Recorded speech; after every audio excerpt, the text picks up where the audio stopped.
कथा आती है सदन कसाई, नाम सुना? सदन कसाई जी, उनको पता नहीं था, वो शालिग्राम भगवान को बाट मान करके और तराजू में एक तरफ रखते, दूसरी तरफ मांस रख करके तोलते थे। तब एक संत की दृष्टि पड़ी, उन्होंने कहा, अरे राम राम राम, ये क्या करते हो तुम? भगवान को जो है भार मान के तराजू में तोलते हो? सदन कसाई बेचारे भक्ति भाव वाले तो थे, बस जीवन यापन करने के लिए क्रिया कर रहे थे, मांस विक्रय की। घबरा गए, तुरंत अपने हाथ से शालिग्राम जी उठा के दिए, बोले भगवान मुझसे तो अपराध हो गया, मैं तो जानता नहीं सेवा विधि नियम क्या होता है। संत उनको लेकर के गए और शालिग्राम जी को पंचामृत अभिषेक कराया, इत्र लगा करके, तिलक लगा के, चांदी के सिंहासन पर बैठा के माला पधराई, खीर का भोग लगाया। रात्रि में शयन जैसी महापुरुष ने किया, ठाकुर जी स्वप्न में प्रकट हो गए और रोने लगे। बोले जय जय, आप रो क्यों रहे? कोई अपराध हमसे बन गया क्या? बोले मेरा मन नहीं लग रहा है, ये चांदी का सिंहासन, ये इत्र की सुगंध, इससे मुझे आनंद नहीं आ रहा है। बोले तो फिर क्या करना है? बोले वो सदन कसाई के तराजू में लुढ़कने में मुझे बहुत आनंद आ रहा था, वहीं छोड़ के आओ, मेरा वहीं मन लग रहा था।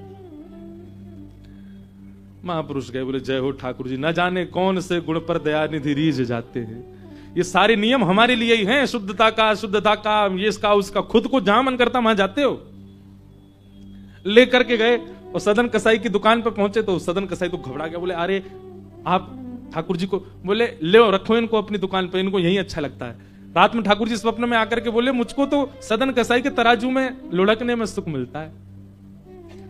उसी समय सदन कसाई ने सोचा, मैं इतना पापी, मैं इतना पातक व्यक्ति, मैंने क्या नहीं किया? मैंने एक मांस से तोला ठाकुर जी को। दुनिया अपना जीवन दान कर देते हैं ठाकुर जी को, और मैंने मार मार करके पशुओं को यहां चढ़ाया और उससे तोला ठाकुर जी से, और फिर भी ठाकुर जी ने ऐसी कृपा की मुझ पर कि संत के यहां जाके फिर लौट के आ गए मेरे पास। एक बार भी अवगुण जान करके, मेरा दोष जान करके मेरा त्याग नहीं किया ठाकुर जी ने, और मैं इस पापी पेट के लिए, परिवार के लिए अभी भी कसाई बना बैठा हूं। उसी समय अपने सारे बुरे कर्म त्याग दिए। और ठाकुर जी जब मेरे लिए चांदी का सिंहासन छोड़ सकते हैं तो मैं मांस विक्रय नहीं छोड़ सकता, छोड़ दिया। और मन बना लिया कि अब मैं ठाकुर जी का धाम में दर्शन करने जाऊंगा। तब जगन्नाथपुरी गए। बहुत सुंदर कथा है सदन कसाई की। तो क्योंकि कसाई थे और प्राचीन भारत में थोड़ा भेदभाव ज्यादा ही था, उनको उस मार्ग तक पे नहीं चलने दिया जा रहा था जिस मार्ग से सारे दर्शनार्थी जा रहे थे। बोले नहीं तुम कसाई हो, तुम दूसरे मार्ग पे चलो, मार्ग अपवित्र हो जाएगा। सदन कसाई ने उसको सहर्ष स्वीकार किया, निश्चित ये सही है, मैं इनके योग्य नहीं हूं, मैं इस मार्ग पे चलूं। नीचे मार्ग पे चले। एक नगर पड़ा, उस नगर की एक वैश्या, सदन कसाई जी को उसने कुछ इशारा किया तो सदन कसाई ने उसका कोई प्रत्युत्तर नहीं दिया। उस वैश्या ने क्या किया, उसके पति थे, उसको मार दिया और बाहर आकर के सदन कसाई से बोली अब तुम मुझसे ब्याह करो। सदन कसाई बोले मतलब? बोले तुमने मुझे इशारा किया था ना कि तुम मेरे साथ रहोगे, पहले पति को मार दो, मैंने मार दिया पति को, अब तुम रहो मेरे साथ। सदन कसाई बोले मैंने तो ऐसी कोई कुछ नहीं किया, तुम क्यों? बोले या तो मेरे संग रहो, नहीं तो मैं हल्ला कर दूंगी पूरे नगर में कि तुम ऐसा ऐसा कर रहे हो। सदन कसाई बोले मैं सत्य का उपासी हूं, आप चाहे जो करो, अब आपके संग नहीं रहूंगा। उसने नगर में हल्ला किया, राजा को जाकर के शिकायत कर दी। राजा ने सदन कसाई को बंदी बना लिया। ये कब की बात है? जब सदन कसाई धाम की ओर जा रहे हैं। राजा ने कहा आपने ऐसा किया? सदन कसाई बोले मैं कितना भी सत्य बोलूं लेकिन प्रमाण मेरे पास नहीं है, इसलिए बात इन्हीं की मानी जाएगी, मेरी तो माननी नहीं।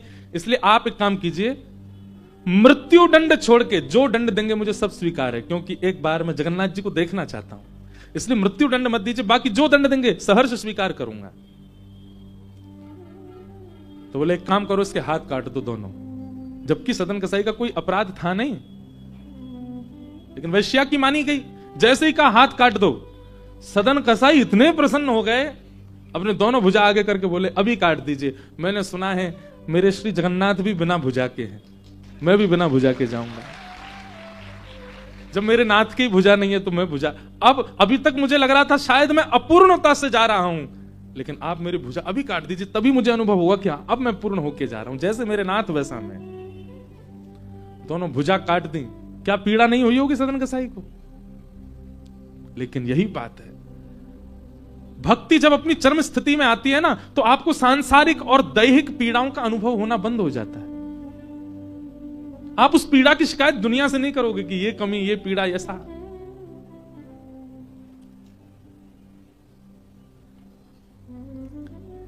सदन कसाई गए, जैसे ही जगन्नाथपुरी पहुंचे, महाप्रभु जगन्नाथ जी अपनी ब्रह्म वेदी पर झूमने लगे और झूमते हुए पुजारियों से बोले, मेरा एक परम वैष्णव भक्त आया है, उसको लाने के लिए पालकी भेजो। और पुजारी भी इतनी जल्दीबाजी में पूछा ही नहीं कि उसका रूप हुलिया कैसा, ये तो बताओ। पालकी लेके दौड़े, हजारों दर्शनार्थी आ रहे जगन्नाथपुरी। पालकी लेकर के पुजारी जन बोले, भैया जगन्नाथ जी ने पालकी भिजवाई है, कोई उनका परम वैष्णव भक्त आया है, कृपा करके वो पालकी में बैठ जाए। अब ये बात कही तो महाराज पालकी में बैठने वालों की भीड़ लग गई वहां पे। सब अपने गिनाने लगे, बोले हम 2 लाख नाम जप रोज करते हैं, हमसे बड़ा वैष्णव कोई नहीं होगा। कोई कहने लगा हमने इतनी साधना करी है, इतना व्रत किया है, इतना नियम किया है। सब अपने क्रम गिनाने लगे। दूर खड़े सदन कसाई बोले, मैं तो महापातक हूं, मेरे लिए थोड़ी पालकी आएगी, मैं कोई श्रेष्ठ थोड़े ही हूं।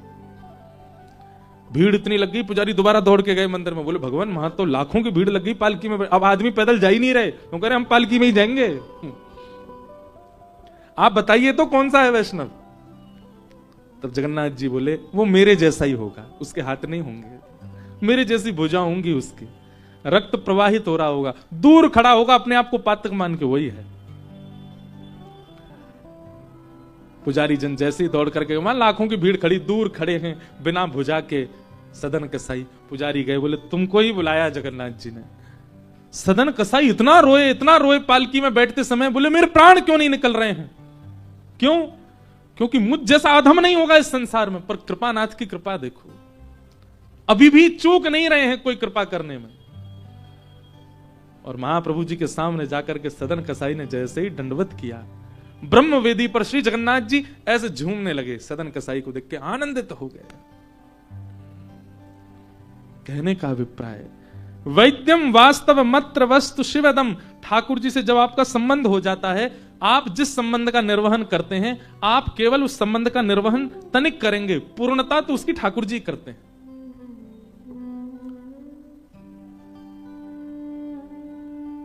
और फिर मिलने वाली जितनी भी सांसारिक पीड़ाएं हैं, उन पीड़ाओं का अनुभव नहीं होता, आप शून्य जैसे हो जाओगे।